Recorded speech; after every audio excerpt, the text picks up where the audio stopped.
I've spent almost $3,000 on this guitar, and on day one, I needed to fix it.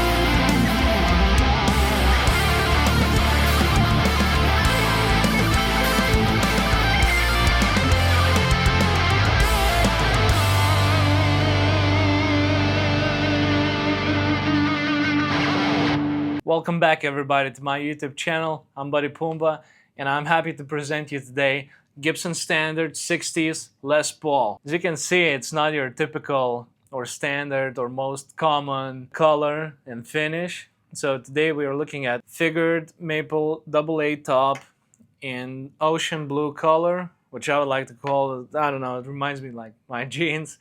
So we have jeans color Les Paul today. Let's jump into the specs video. And after that, I will tell you the issue I had on day one.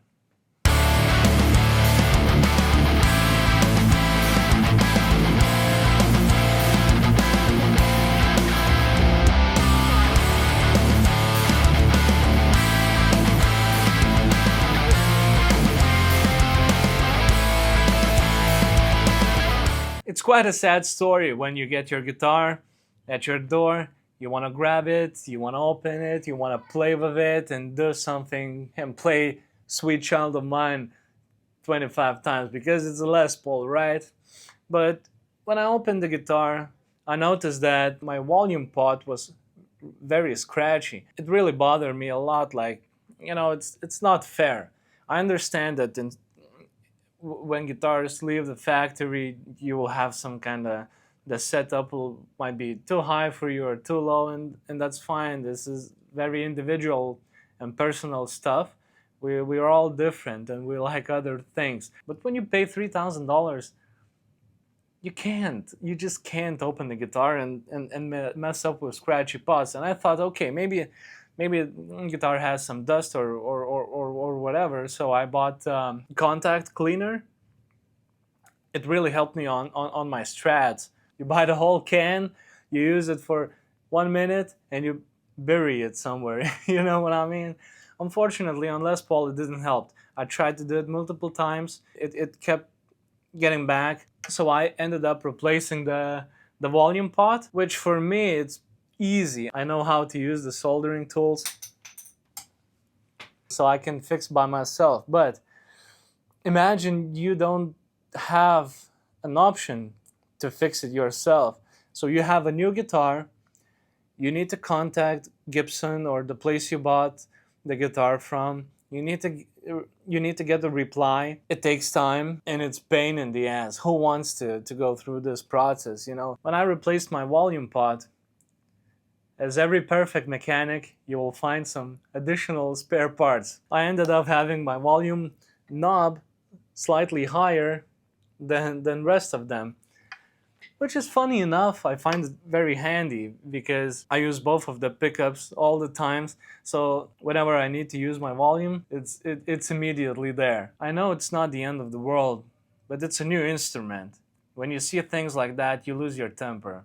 That's what I had. But now it's fixed, it's working, and it's great. Let's jump into the sounds. For all the sounds we're gonna hear today, I'm using my Neural DSP Quad Cortex plugged straight to the Focusrite audio interface, and that's what you're going to hear. Inside the Quad Cortex for clean sounds, I'm using Fender Deluxe 65 reissue, and for overdrives and distortion and lead tones, we are going to use Victor Squid Channel 2, which is like Victory Kraken. Let's begin with the bridge humbucker, clean sounds.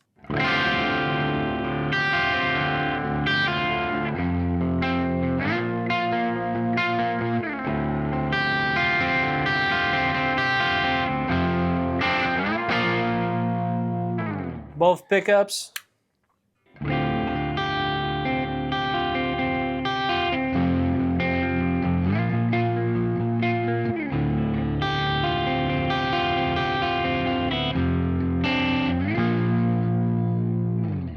neck pickup.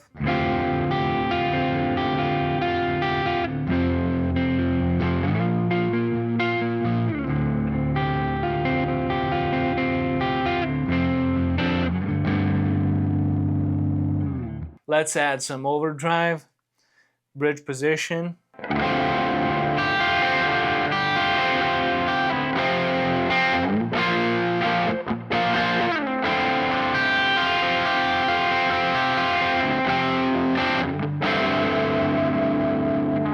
Both pickups.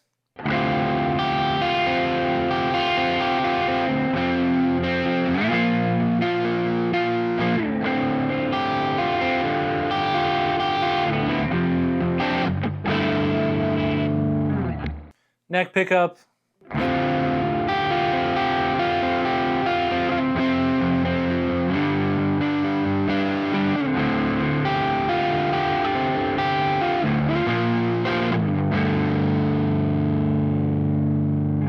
What I really love about 60s pickups, they're not that muddy. So when we jump into a high gain situation, it sounds great. Bridge pickup.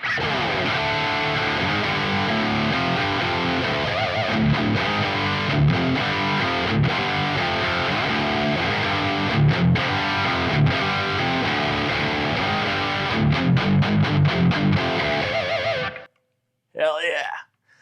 Both pickups.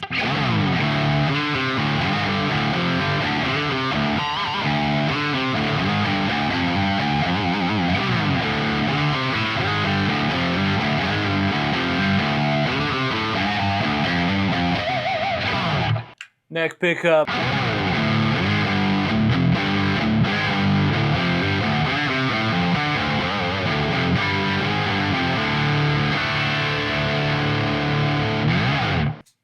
That good.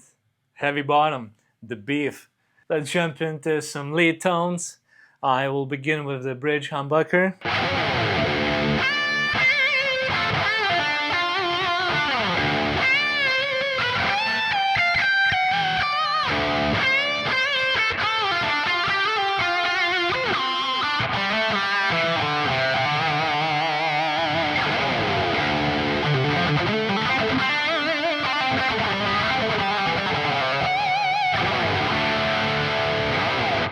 Lead tones on both pickups.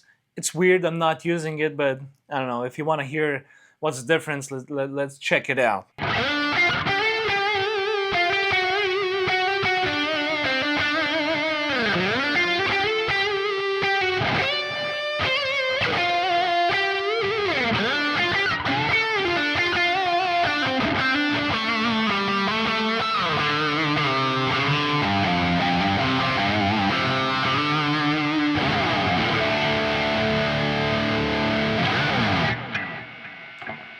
Neck pickup.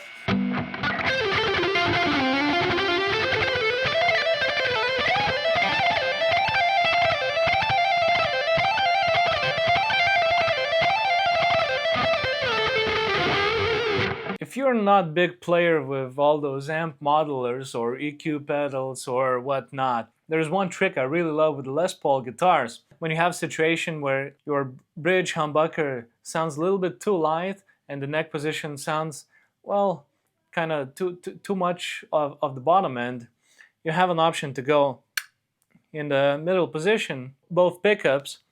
Then you want to have your bridge humbucker to be full on 10, middle position. Let's turn the volume down to like 7. In such case, we'll have a good combination of both pickups and it should sound on high gain especially slightly different.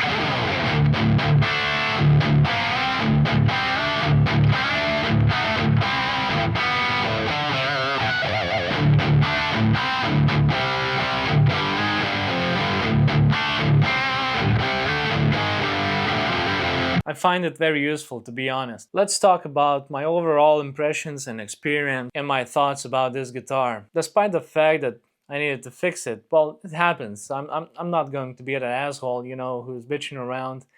Some simple things, replaceable, especially things where, come on, you got what you got. You always have an option to ship it back or do whatever, but When I took this guitar to my hands, it stuck on me. The slim taper neck is very comfortable for my hands, for my playing style. It's just great. The Grover tuners, they work fine. Nut was cut properly, so there's no tuning issues happening here. What I needed to adjust just a little bit was the action of the strings. It's my individual preference, it's not an issue, okay? So I use this guitar mainly for straightforward, punch in the face metal music. It sounds great, bright, what I like. I like that bright sounding guitar, not muddy, but bright sounding guitar for metal situations. I've used this guitar in a couple of gigs. It did the job, and I'm definitely bringing it back on the stage. If I would need to rate this guitar, it goes 9 out of 10, and that one point is missing just because, come on Gibson, at this price point, you can't let go of guitars just like that. If you watched till the end, I want to say big thanks for hanging around.